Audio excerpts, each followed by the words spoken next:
Bismillahirrahmanirrahim. Assalamualaikum warahmatullahi wabarakatuh. Alhamdulillahi rabbil alamin. Nahmaduhu wa nasta'inuhu wa nastahdihi wa natubu ilaihi wa na'udzu billahi min syururi anfusina wa sayyiati a'malina.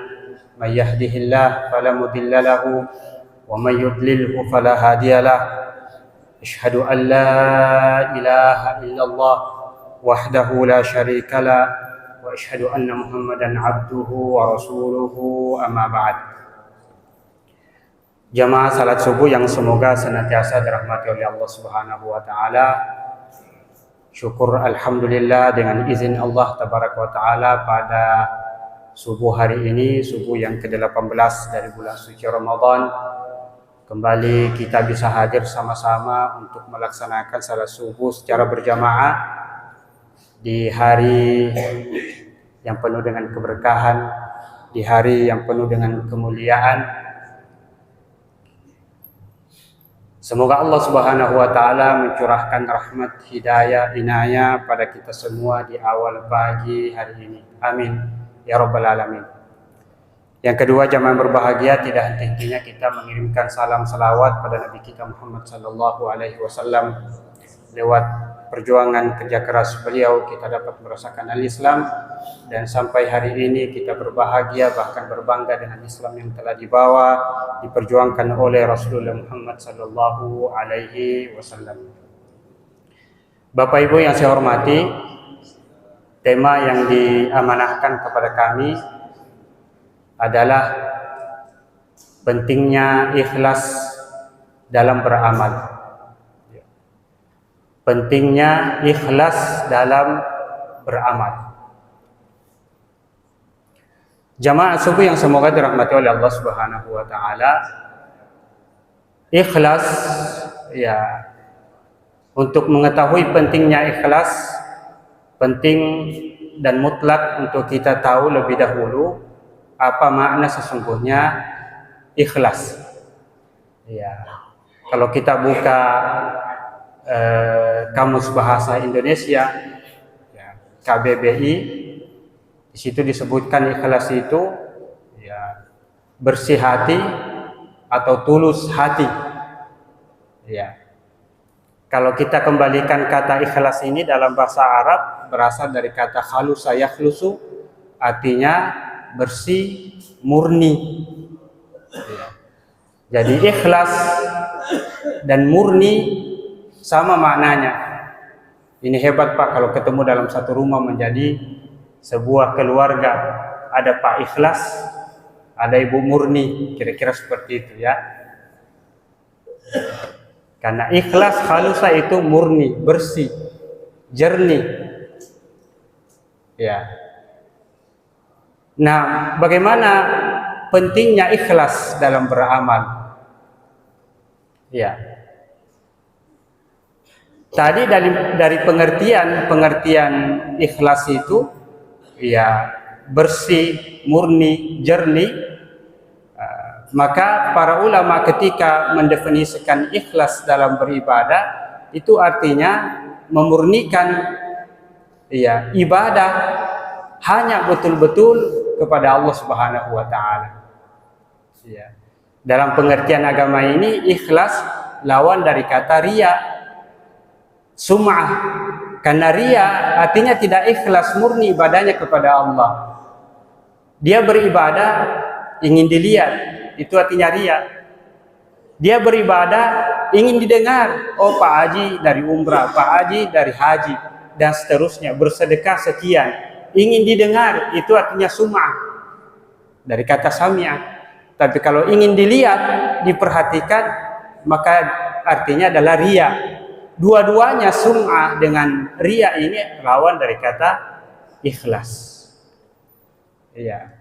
Ini kadang-kadang mudah Pak diucapkan, tetapi dalam aplikasi sehari-hari tidak gampang memurnikan, mengikhlaskan betul-betul segala bentuk ibadah. Apakah dia salat, apakah dia haji, apakah dia zakat, betul-betul dikhususkan hanya kepada Allah Subhanahu wa taala. Maka ketika orang bercerita tentang ikhlas, pertama kita lihat ikhlas dalam beramal dalam bentuk ibadah. Ikhlas ya, beramal, amal ini kan bekerja, beramal, dan beramal itu banyak ya, luas maknanya. Salah satu beramal artinya adalah beribadah. Maka ikhlas dalam beribadah, mengikhlaskan ibadah itu khusus betul-betul diniatkan karena Allah Subhanahu wa taala. Apa kata Allah Subhanahu wa taala? Wa ma umiru illa liya'budullaha mukhlishina lahud-din hunafa. Dan tidaklah manusia diperintahkan kecuali dia mengikhlaskan betul-betul ibadahnya kepada Allah Subhanahu wa taala. Manusia tidak diperintahkan kecuali ya mengikhlaskan, memurnikan, mengkhususkan ibadahnya kepada Allah Subhanahu wa taala. Dia beribadah bukan dengan tujuan lain, tapi dia beribadah karena menghamba kepada Allah Subhanahu wa taala. Ada ayat lain jamaah yang berbahagia yang sering kita pakai, baca mungkin bahkan di setiap 5 kali dalam salat kita. Kalau ini yang kita baca, Qul inna salati wa nusuki wa mahyaya wa mamati lillahi rabbil alamin. Katakan Muhammad kepada manusia bahwa sesungguhnya salatku, Qul inna salati wa nusuki, ibadahku dalam semua bentuknya, bahkan hidup dan matiku, lillahi rabbil alamin. Saya hanya khususkan, niatkan, hambakan kepada Allah Subhanahu wa taala. Ada hadis riwayat Abu Dawud jamaah berbahagia yang artinya tidaklah diterima penghambaan ibadah seseorang kecuali ikhlas kepada Allah dan ingin mendapatkan ridha Allah Subhanahu wa taala. Dari ayat-ayat ini dan hadis-hadis ini jamaah yang berbahagia sudah nampak pentingnya ikhlas, bahwa ikhlas menjadikan ibadah itu diterima oleh Allah Subhanahu wa taala. Maka niat ikhlas, niat yang ikhlas, yang tulus beribadah kepada Allah menjadi syarat pertama, rukun pertama diterimanya semua amal ibadah. Ya, apatah lagi ibadah mahdhah tadi, salat 5 waktu atau salat sunnah. Ya. Zakat, ya, haji, umrah, semua ini Allah akan terima sebagai amal ibadah kalau dia diikhlaskan, dimurnikan, hanya betul-betul niat karena ingin mendapatkan ridha Allah Subhanahu wa taala. Kalau ada embel-embel lain, ada tujuan lain, apalagi tadi dimasuki riya dan sum'ah, maka ini berbahaya. Bisa ibadahnya menjadi fatal, dan bukan sekedar fatal, bisa menjadi dosa besar. Karena riya sum'ah adalah syirik kecil, menduakan Allah dalam ibadah. Ini bahaya Pak, fatal. Menduakan Allah dalam ibadah yang mestinya ibadah hak Allah Subhanahu wa taala. Ya, dalam salah satu riwayat Rasulullah pernah membonceng seseorang sahabat, ya mudah-mudahan saya tidak salah, Mu'adz bin Jabal, membonceng dalam satu kendaraan hewan. Lalu kemudian Rasulullah bertanya, ya, atadri ma haqqullahi 'alal ibad wa ma haqqul ibadi 'ala Allah? Wahai sahabatku, apakah engkau faham, tahu apa hak Allah terhadap hambanya dan apa hak hamba terhadap Allah? Apakah engkau faham, mengerti apa hak Allah terhadap hambanya manusia? Haknya Allah berarti kewajiban kita kepada Allah. Ya, maka sahabat ini berkata, menjawab, Allah wa rasuluhu a'lam. Saya tidak faham wahai Rasulullah. Yang faham itu Allah dan Rasulnya, tahu, mengerti. Saya tidak mengerti. Maka Rasulullah mengatakan, haqqullahi 'alal ibad ay ya'buduhu wa la yusyriku bihi syai'a. Hak Allah, haknya Allah, ya, berarti kewajiban kita sebagai hamba kepada Allah. Apa kewajiban kita? Dan itu adalah hak Allah, ayya'buduhu wa la yusyriku bihi syai'a. Menyembah betul-betul, memurnikan ibadah kepada Allah dan tidak mensyarikatkan Allah, tidak menduakan Allah dalam ibadah itu. Itu adalah haknya Allah dan itu adalah kewajiban kita. Ya. Dalam semua lini ibadah kita. Apatah lagi salat yang merupakan inti ibadah. Dan haknya hamba terhadap Allah, haknya hamba juga punya hak. Ya, setelah dia memenuhi kewajibannya. Apa dia? Allah yu'adziba man la yusyriku bihi syai'a. Bahwa Allah berkewajiban, tanda petik, dia tidak akan menyiksa, menghukum hamba kalau hamba itu sudah memenuhi kewajibannya kepada Allah. Apa kewajiban kita? Menyembah, memurnikan ibadah kepada Allah.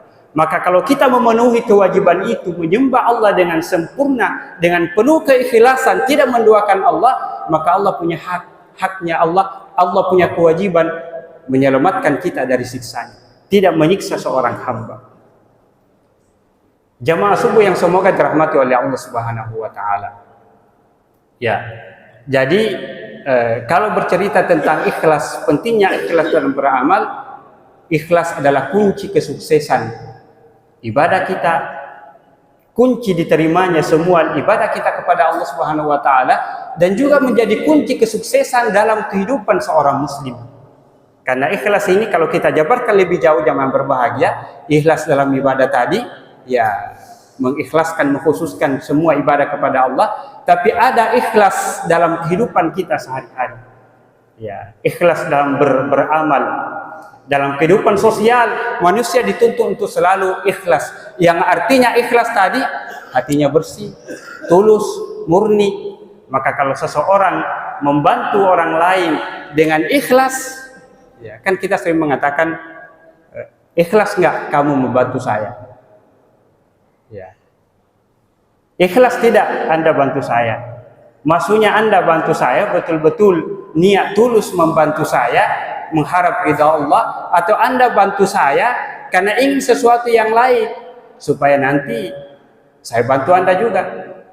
Misalnya jamaah berbahagia, kita menyekolahkan anak yatim mulai dari SD atau mungkin di bawahnya TK, SD, SMP, SMA sampai selesai S1.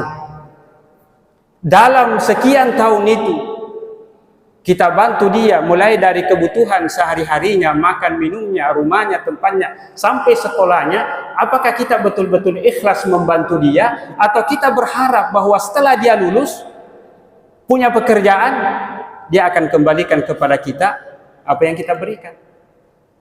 Kita berharap setelah dia sukses nanti, dia akan berbalik ke kita, membantu kita, menolong kita. Itu artinya tidak ikhlas, tidak murni. Iya, karena ada niat yang lain. Nah, ini bahaya jamaah berbahagia.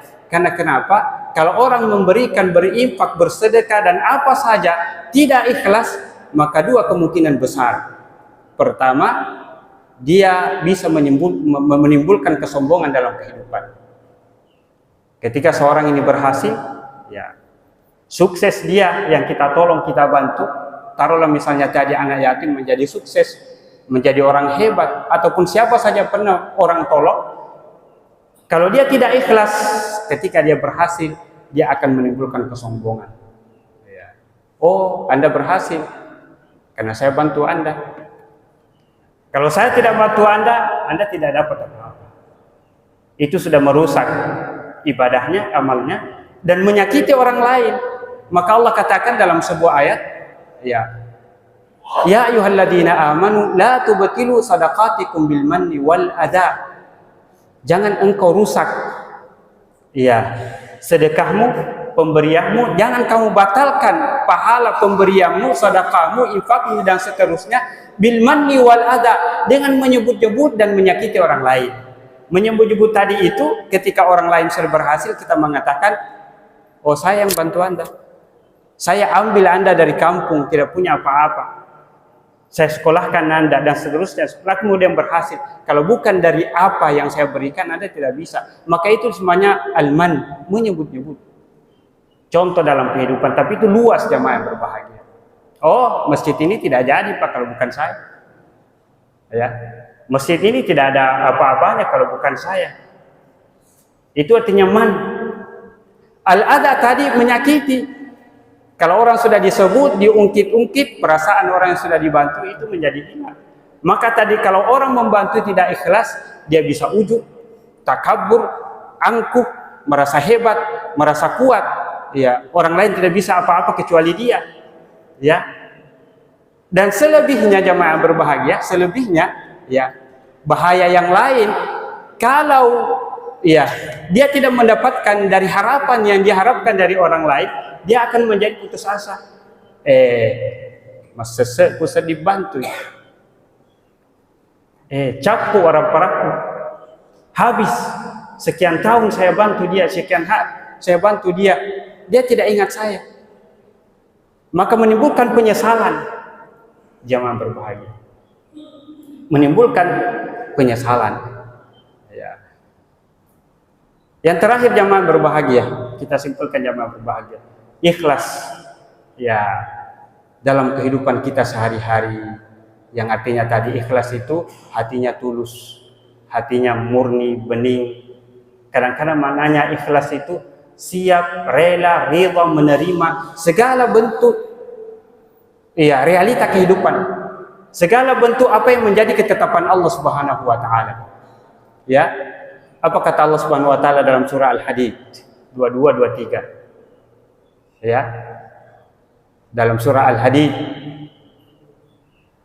22-23 bahwa tidak ada ya yang menimpa manusia berupa musibah. Ma asabakum min musibatin fil ardi wala fi anfusikum. Tidak ada yang menimpa kalian dari sebuah musibah kecil ataupun besar. Fil ardi, di bumi, kata para ulama, di bumi entah bencana, kebanjiran, ya, tanah longsor, gempa bumi dan seterusnya. Wala fi anfusikum, musibah yang menimpa dirimu, sakit, penyakit, miskin, kematian, illa fi kitabim min qabli an nabra'aha, kecuali itu sudah menjadi ketentuan ketetapan Allah dalam Lauhil Mahfuz sebelum kalian diciptakan. Apa hikmahnya kata Allah? Likai la ta'sau ala ma fatakum. Satu, supaya kalian, kalau kalian tahu itu ketetapan-ketetapan Allah bahwa ujian bencana apa saja di bumi dan pada diri kalian yang menimpa kalian adalah ketentuan dan ujian dari Allah Subhanahu wa taala, Anda tahu itu supaya kata Allah la ta'sau ala ma fatakum. Anda tidak merasa istilah ta'sau, putus asa pada sesuatu yang kalian tidak dapat.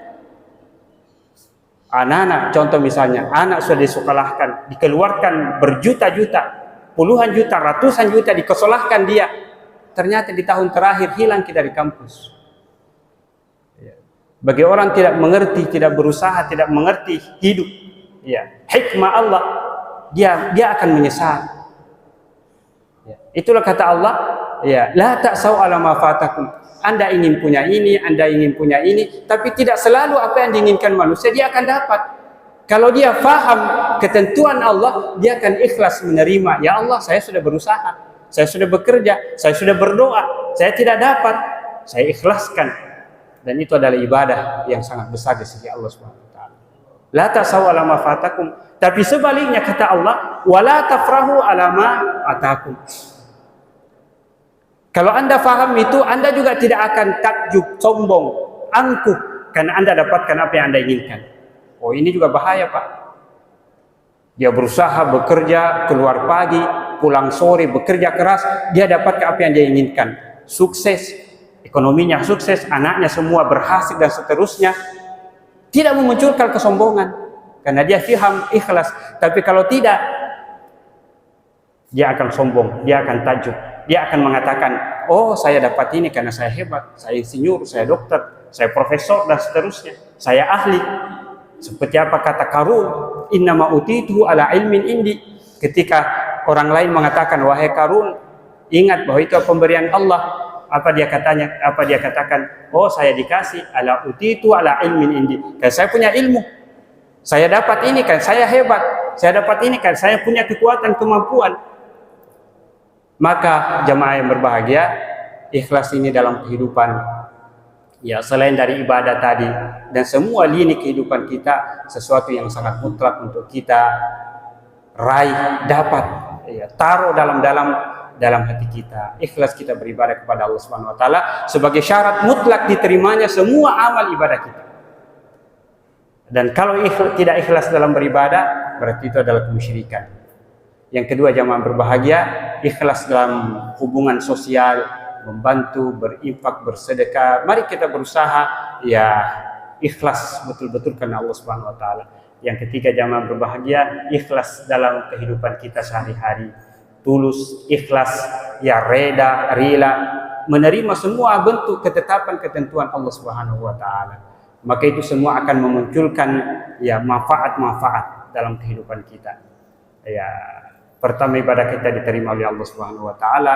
Yang kedua, tidak akan memunculkan kesombongan bila apa yang kita usahakan kita dapat, dan tidak akan memunculkan ya penyesalan, ya buruk sangka kepada Allah kalau sesuatu yang kita ingin capai kita tidak dapat. Dan yang ketiga, berikutnya, manfaat-manfaat ikhlas adalah memunculkan rasa syukur, ya rasa tenang hati, bahagia, hati selalu tenang, hati selalu riang gembira, hati selalu lapang. Kalau kita faham apa yang menjadi yang kita dapatkan itu adalah ketentuan ya Allah Subhanahu wa taala. Saya kira jamaah berbahagia, ya ini tema yang diamanahkan kepada saya. Sedikit banyaknya tentu apa yang saya sampaikan, apa yang saya baca, apa yang saya siapkan jamaah berbahagia. Tapi mari kita membuka kembali ya kalimat-kalimat ini, ikhlas, selalu merenung. Ikhlas tidak saya ini beribadah, ikhlas tidak saya ini memberi, ikhlas tidak saya ini bersedekah, berinfak.